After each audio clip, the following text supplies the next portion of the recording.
Counting is a process that involves a complex and interconnected set of concepts and skills. This means that for most children, the path to counting proficiency is not a linear process.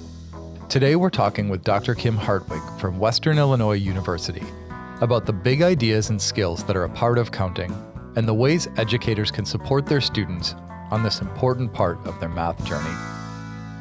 Well, hey, Kim, welcome to the podcast. We're excited to be talking with you about counting.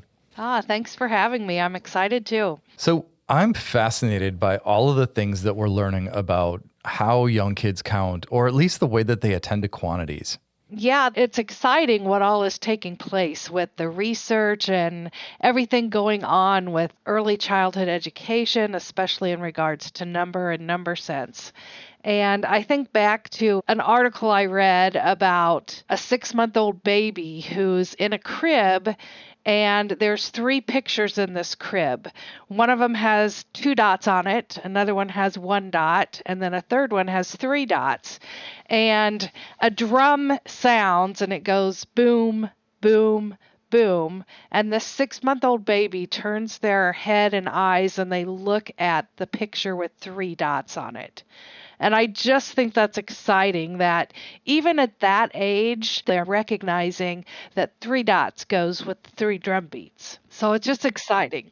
So you're actually taking us to a place that I was hoping we could go to, which is there are some ideas and some concepts that we associate with counting. And I'm wondering if we could start the podcast by naming and unpacking a few of the really important ones. Okay, sure. I think of the fundamental counting principles, 3 different areas. And for me, the first one is that counting sequence, or just learning the language, and that we count 1, 2, 3, 4, 5. However, in the English language, it's much more difficult in other languages when we get beyond 10, because we have numbers like 11, 12, 13 that we never hear again. Like you hear 21, 31, 41, but you don't hear 11 again. It's the only time it's ever mentioned. So I think it's harder for students to get that counting sequence from those who speak English.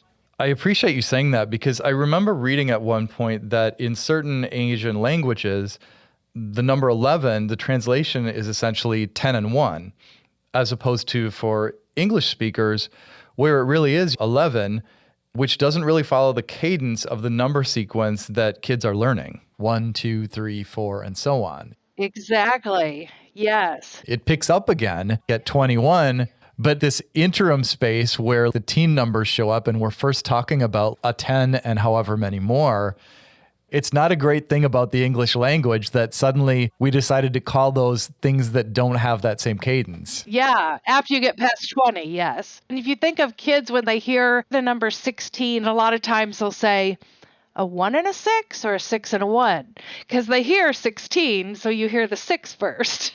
But like you said, in other languages, it's 10-6, 10-7, 10-8. So it kind of fits more naturally with the way we talk in the language.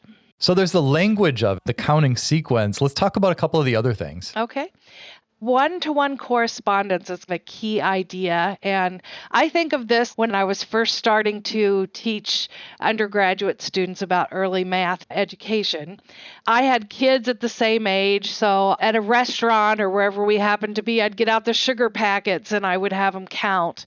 And at first, when they're like maybe 2 years old or so and they're just learning the language, they may count those sugar packets as 1, 2, 3. There may be 2 packets, there may be 5 packets, but everything is 1, 2, 3, whether there's, again, 5 packets or 2 packets. So once they get that idea that each time they say a number word, that it counts for an actual object and they can match them up, that's that idea of 1-to-1 correspondence, to where they say a number and they either point or move the object so you can tell they're matching those up. Okay, let's talk about cardinality, because this is one that I think when I first started teaching kindergarten, I took for granted how big of a leap this one is. Yeah, that's interesting. So once they can count out and you have 5 sugar packets and they count 1, 2, 3, 4, 5, and you ask how many are there, they should be able to say 5.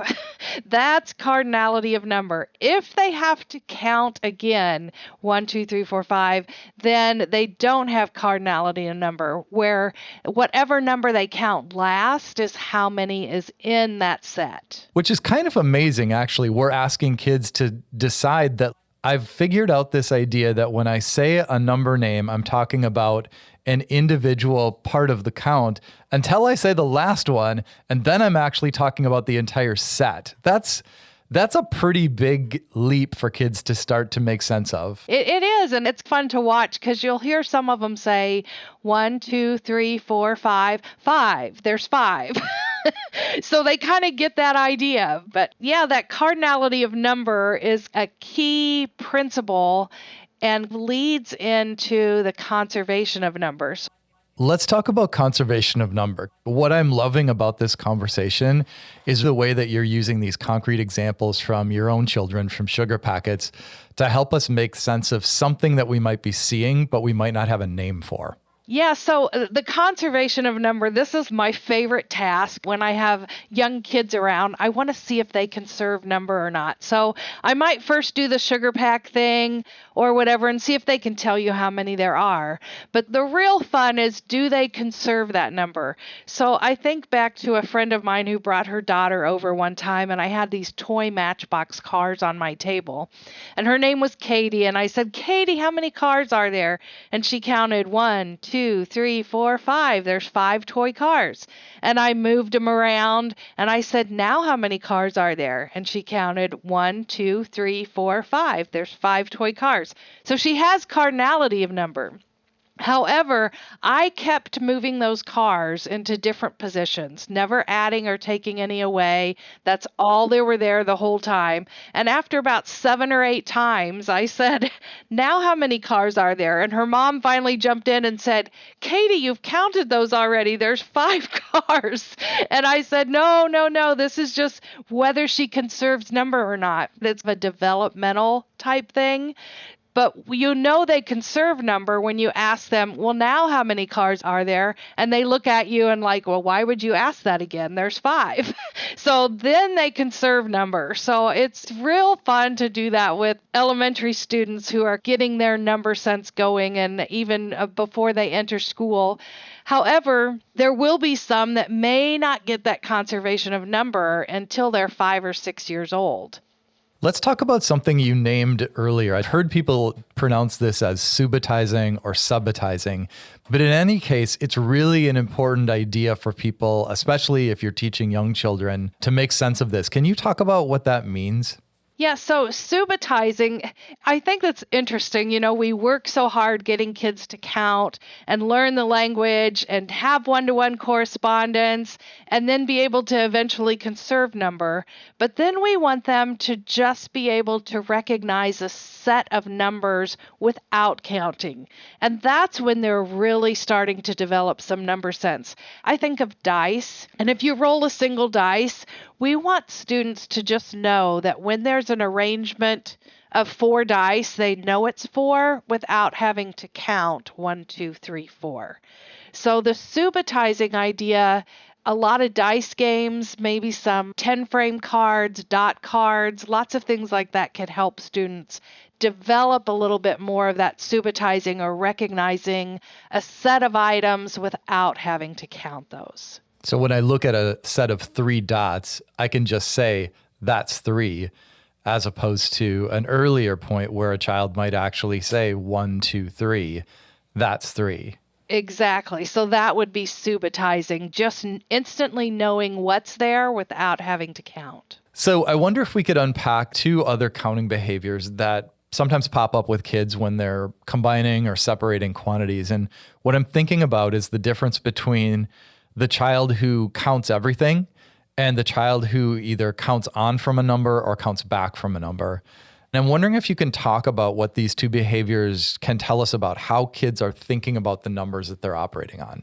Yeah, it's so interesting when you have activities like a cup and maybe you have 8 counters and you put 3 under the cup and you say, how many are here? 3. And then you cover those up and you ask, well, how many are all together? There are some kids who don't have any trouble with counting on 4, 5, 6, 7, 8. But there's other kids who have to lift up the cup and start again at 1. So they don't have that idea that there's 3 items under that cup, whether you can see them or not. So it's difficult for them to be able to count on. And we shouldn't, as teachers, force that on them until they're ready to do it. So it's a hard concept for kids to get, but especially if they're not developmentally ready for it.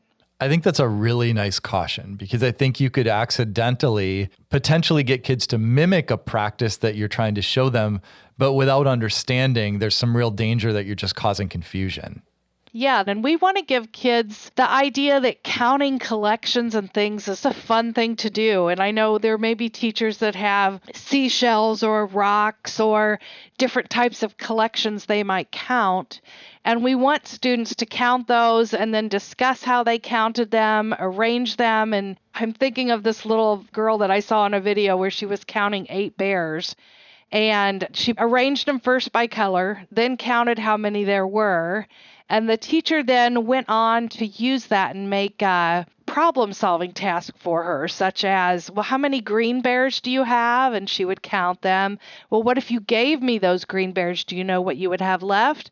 And she said, well, I don't know. Let's try it. And I love that because I think that's the kind of idea we want students to have. They're counting and I don't know, let's try it. They're excited about it. They're not afraid to take chances. And we don't want them to think that, oh, this is difficult to do. It's just, hey, let's try it. Give it a try here. Well, I've heard people talking a lot about this idea of counting collections lately. It seems like we are almost rediscovering the value of a routine like that. I'm wondering if you could talk about the value that can come out of an experience of counting collections and help bring that idea to life for people. The idea here is that we want students to get good at counting, and the research is showing that students who maybe don't show one-to-one correspondence when they count out maybe 8 counters might show one-to-one correspondence when they count out 31 pennies, which seems like it shouldn't happen, but there's a research out there that over 70% of them did better counting 31 pennies than they did with 8 counters. So I think what you count makes a big difference for kids, and to not hold them back, to not think that, okay, we've got to get one-to-one correspondence before we count this collection of 50 items. I don't think that's the case. And the research is even showing that these ideas that we've talked about all develop concurrently. It's not a linear process, but this counting collections is kind of a big deal with that. And having students count, again, collections that they're interested in, writing number sentences about their collections, comparing what they counted with another partner, and then turning it into problem-solving questions where they're actually doing what happens if you lost 5 of yours, or what happens if you combined your collection with somebody else, and turning it into where they're actually doing addition and subtraction, but not actually the formal process of that. The other thing that you made me think about is I would imagine you could also have kids finish counting a collection and then you could ask them to represent it either on paper or in some other way. Exactly. And writing out those number sentences, or even creating their own word problems so that they can ask a friend or a partner.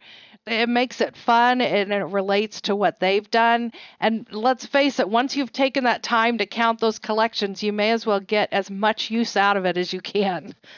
Kim, you're making me think of something that I don't know that I had words for when I was teaching kindergarten, which is when I look back now, I was looking to see that kids could do a particular thing like one-to-one correspondence, or that they had cardinality before I would give them access to a task like counting collections. And I think what you're making me think is that those things shouldn't be a gatekeeper, that they actually develop by doing those things.